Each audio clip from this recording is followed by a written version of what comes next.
Hello दोस्तों, once again welcome to my education channel Karim classes. दोस्तों, आज मैं आपके लिए लेकर आया हूँ एक बहुत ही प्यारी सी कविता, a tiger in the zoo.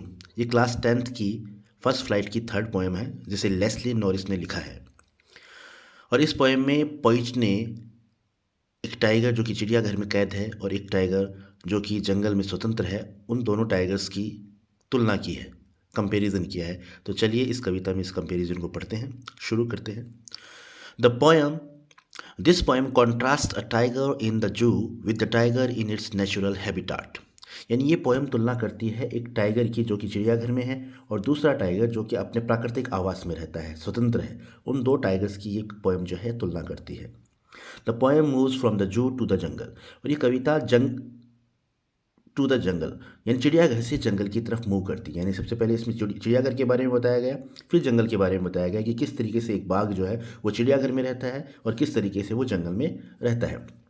And back again to the zoo, और बाद में वापस दोबारा चिड़ियाघर के बाघ के बारे में इसके अंदर बताया गया है। Read the poem silently once and say which stanzas speak about the tiger in the zoo and which ones speak about the tiger in the jungle। तो चलिए इस पोएम को पढ़ते हैं और पता करते हैं कि कौन से स्टेंजा में चिड़ियाघर के टाइगर के बारे में बताया गया है और कौन से स्टेंजा में जंगल के टाइगर के बारे में बताया गया है। तो शुरू करते हैं बिना देरी किए। He stalks in his vivid strips the few steps of his case on pads of velvet quiet in his quiet race।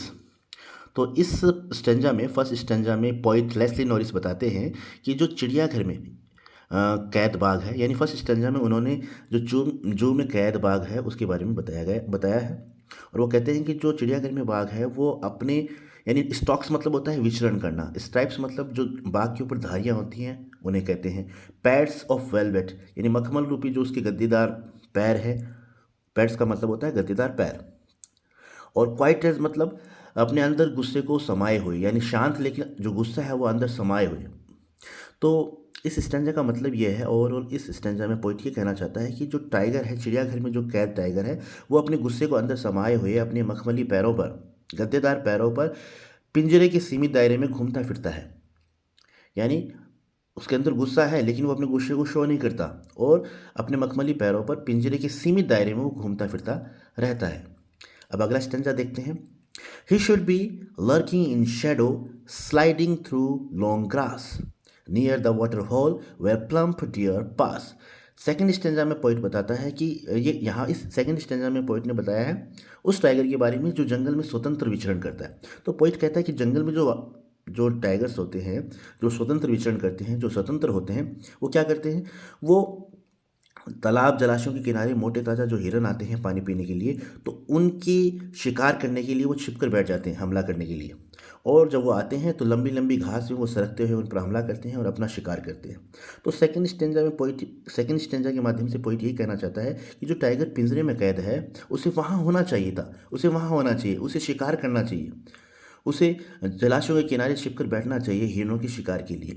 तो वो एक तुलना कर रहा है कि उसे, वो पिंजरे में कैद है लेकिन उसे होना कहाँ चाहिए था, उसे जंगल में जलाशयों के किनारे जो हिरन पानी पीने के लिए आते हैं उनका शिकार करने के लिए वहाँ पर छिपकर बैठना चाहिए था। लेकिन अफसोस वो तो पिंजरे में कैद है।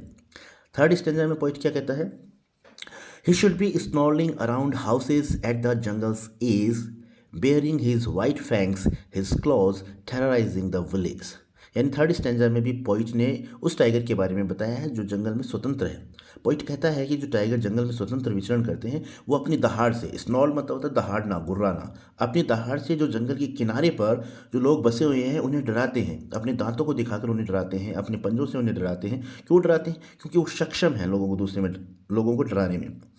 तो पोइट थर्ड स्टेंजा के माध्यम से भी यही कहता है कि जो पिंजरे में कैद बाघ है उसे क्या करना चाहिए था, उसे जंगल में अपनी दहाड़ से, अपने गुर्राने की आवाज़ से लोगों को डराना चाहिए था। लेकिन अफसोस वो जो है वो पिंजरे में कैद है, उसकी आज़ादी, उसकी स्वतंत्रता जो है उससे छीन ली गई है, उसकी ताकत उससे छीन ली गई है। अब फोर्थ स्टेंजा की बात करते हैं। तो फोर्थ स्टेंजा में पोइट बताता है जो पिंजरे में कैद बाघ है उसके बारे में। अब कहता है, पोइट क्या कहता है, but he is locked in a concrete cell, his strength behind bars, stalking the length of his cage, ignoring visitors. Fourth stanza में पोइट यही कहता है कि भी टाइगर जो उसे स्वतंत्र जंगल में विचरण करना चाहिए था, उसे हिरणों का शिकार करना चाहिए था, उसे अपनी गुर्राने की आवाज़ से, अपनी दहाड़ से लोगों को डराना चाहिए था। लेकिन अफसोस उसे उसे तो एक कंक्रीट की कोठरी में कैद कर लिया गया है। उसकी जो ताकत है उससे छीन ली गई है, यानी उसकी सारी ताकत जितनी भी है वो उन सलाखों के पीछे रह गई है। Stalking the length of his cage, ignoring visitors. अब वो क्या करता है, पिंजरे के सीमित दायरे में घूमता फिरता रहता है। जो भी लोग उसे देखने आते हैं उन्हें अनदेखा करते हुए वो सीमित दायरे में, पिंजरे के सीमित दायरे में घूमता फिरता है। फिफ्थ स्टैंजा में पोइट क्या कहता है, he hears the last voice at night the patrolling cars and stairs with his brilliant eyes at the brilliant stars. Fifth stanza में भी पोइट जो चिड़ियाघर में कैद भाग है उसके बारे में बताता है। पोइट कहता है कि he hears the last voice at night the patrolling cars. Patrolling cars मतलब रात को जो गाड़ियाँ गश्त करने के लिए गाड़ियाँ आती हैं, चेक करने के लिए जानवरों को, चिड़ियाघर के जानवरों को कि सब कुछ ठीक है या कुछ गड़बड़ तो नहीं है। तो ये चीज़ चेक करने के लिए जब वो कारें आती हैं, गाड़ियाँ आती हैं, तो उन्हें बोलते हैं पेट्रोलिंग कार्स, यानी गश्त करने वाली कार। एक होता है पेट्रोल, PETROL, वो पेट्रोल उसका मतलब होता है ईंधन। यहाँ पर पेट्रोल है PATROL। पेट्रोल पेट्रोल मतलब होता है गश्त करना। तो रात को जब वो पेट्रोलिंग कार्स आती हैं तो उनकी आवाज़ वो सुनता है और stairs with his brilliant eyes, और अपनी चमकती हुई आंखों से वो देखता है, घूरता है कहाँ पर, एट द ब्रिलियंट स्टार्स, यानी आसमान में चमकते हुए सितारों को वो अपनी चमकती हुई आंखों से देखता है और कल्पना करता है अपनी आज़ादी के बारे में, सोचता है काश मैं भी आज़ाद होता और जंगल में स्वतंत्र विचरण करता। तो इस तरीके से इस पोएम के अंदर पोइट ने 5 स्टेंजाज में अपनी बात को रखा है। पहले और चौथे और पांचवें स्टेंजा में उसने जो चिड़ियाघर में कैद भाग है उसके बारे में बताया है। दूसरे और तीसरे स्टेंजा में पोइट ने जो जंगल में स्वतंत्र जो बाघ जंगल में स्वतंत्र हैं, स्वतंत्र विचरण करते हैं, अपना शिकार करते हैं, लोगों को डराते हैं अपनी दहाड़ से, उनका जिक्र किया है। तो इस तरीके से 5 स्टेंजा में पोइट ने अपनी बात बहुत ही खूबसूरत तरीके से रखने का प्रयास किया है। तो ये थी लेस्ने और इसकी छोटी सी पोएम।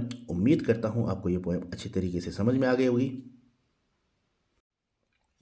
नेक्स्ट वीडियो में मैं इसकी समरी और इम्पोर्टेंट क्वेश्चंस लेकर आऊँगा। और अगर आपको मेरा ये वीडियो पसंद आया है तो प्लीज़ प्लीज़ प्लीज़ मेरे चैनल को सब्सक्राइब कर लीजिएगा। Thank you so much for watching this video. Keep watching, keep learning, have a nice day.